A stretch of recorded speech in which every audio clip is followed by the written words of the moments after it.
under the bright lights. I want to be on the Broadway stage. Tiger Rag Radio is on now. Welcome back to Tiger Rag Radio. Jeff Palermo, News and Sports Director of Louisiana Radio Network. Joining us now on the Max Home Hotline, it's Mike Detillier. Mike Detillier, of course, NFL draft expert with WWL. And Mike, first of all, thanks for joining us. Missed the M&D report, but I understand that was a bear. But I'm glad we still can get you on to talk a little NFL draft with you. Everywhere I look right now, it seems like the consensus is that Will Campbell is going number 4 to the New England Patriots. Is that what you're expecting? Yeah, it was where I thought he would end up when all the process started, and I haven't had anything change my mind. I think he's a great fit with the Patriots and Mike Rabel there. Mike likes to win up front in the trenches. And the thing with Will, he's a culture changer. I think for us here, maybe we didn't appreciate just how good Will Campbell was here and what type of football player he was. There's not a lot of guys at 18 years old can step off of a high school campus and start in the SEC. You're 18 years old, you're going up against grown men each and every week in the SEC. And Will's been a terrific football player for 3 years, great starter at left tackle, and I think he'll be a fantastic NFL player at the left tackle position. You spent a lot of money, and, you know, when you selected Drake May last year as your quarterback, you need to protect him. I think it's a great fit for Will Campbell. Crazy thing about it, LSU has had so many draft choices but throughout the years, but they haven't had a first-round pick offensive lineman since Alan Faneca in 1999. Think about that. Allen's in Pro Football's Hall of Fame. They hadn't had a first-round pick since. Well, they will Thursday night with Will Campbell, and I think he goes forward in New England. Hey, Mike, do you see 5 players going in all? Mason Taylor, Emory Jones, Swinson, and Sai'vion Jones. Is that about the limit there? I think that you might squeeze. I think Josh Williams has got an outside opportunity there. I think the surprise guy for people, one on offense, one on defense, one will be Miles Frazier. And I think he'll go a lot higher than people might think he will. Miles Frazier really played well last year. You could see his growth as a player, as an offensive guard. He has played some tackle, but really you're looking at an inside guy. I think he probably goes in round 3. I would not be surprised on the defensive side. Braden Swinson, Pete Jenkins and I have had a long talk about it. I said, Pete, how you messed this up? You know, Braden Swinson, until last year, you know, he was in the Witness Protection Agency at Oregon and at LSU. You really didn't hear much of him. And then all of a sudden the light came on. And you saw him turn all that athletic talent and potential into production. Don't be surprised to see Braden Swinson go late in round 2 or very early in round 3. Mason Taylor's a guy I think the world of as a guy, as a player, a big man receiving tight end who has got great length. He catches the ball so smoothly out in the flat, runs routes well, is a rugged runner after the reception. He's gotten better as an inline blocker. He's not great there, but he's gotten better. He's a good leverage player. He knows how to get in the way and, you know, and sort of take care of his guy.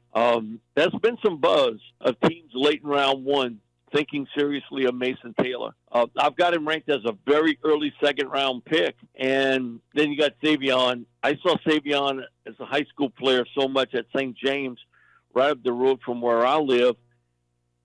When he got to LSU, I don't think he was 220 pounds. I'll be honest with you. I think he was a teens guy. You know, when you looked at him, and I told this to Coach O, I don't know where you're going to play him. You know, because he was a little light to play defensive end. He hadn't played linebacker. He'd really been a rush guy, but you saw him put on the weight.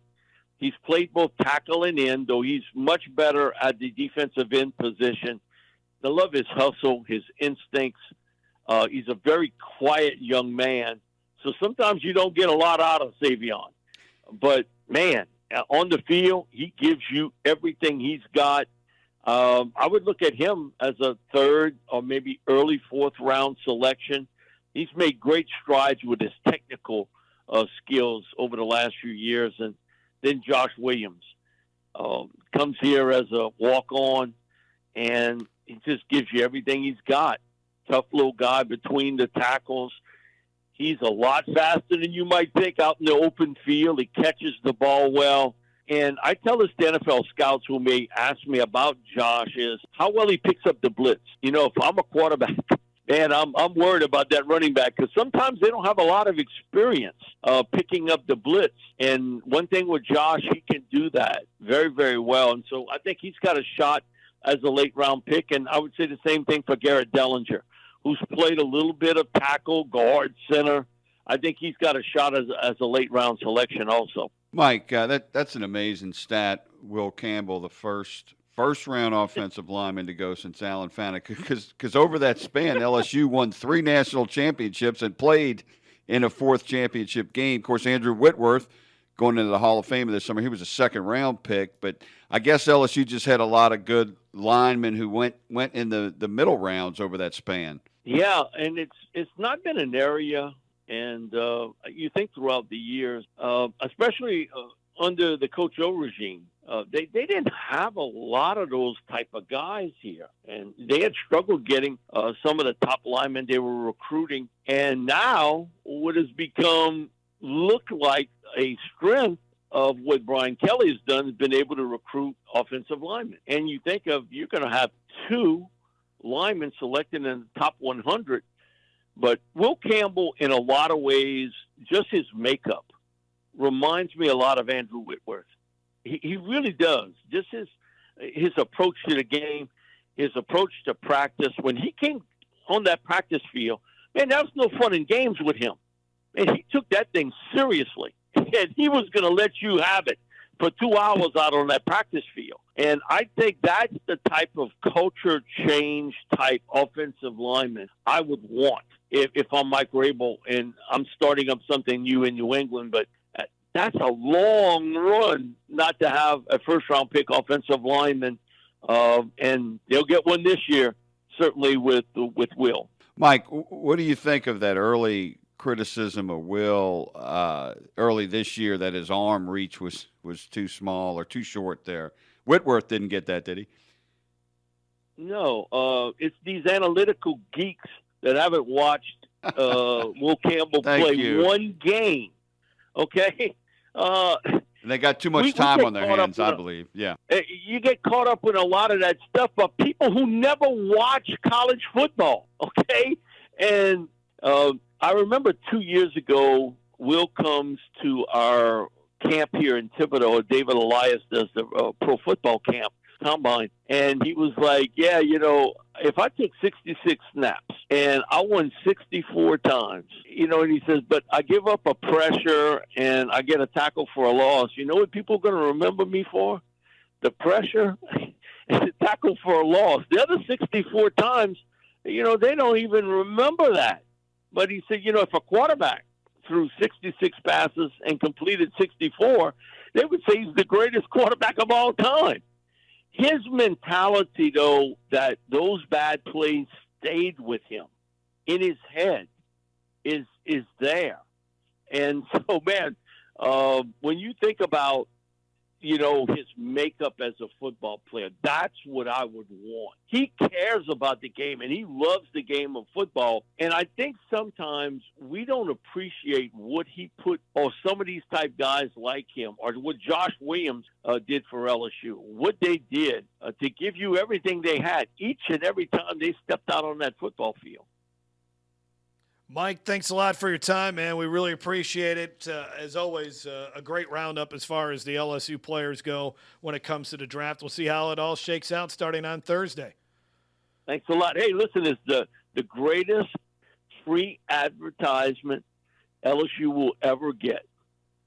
Yep. You know, they got all these 14, 15, 16-year-old young men watching this, and they see those players peeling off from LSU. You couldn't afford to pay for that advertising. No, yeah, for sure. Especially a no-nonsense guy like Will Campbell leading the charge, too, for LSU. So East Baton Rouge Parish Library welcomes Jeffrey Marks, author of its 19th annual One Book, One Community Pick Season of Life, to the main library at Goodwood on Sunday, April 27th at 3 p.m. Learn more about this exciting author talk on youth mentorship at readonebook.org. That's ReadOneBook.org.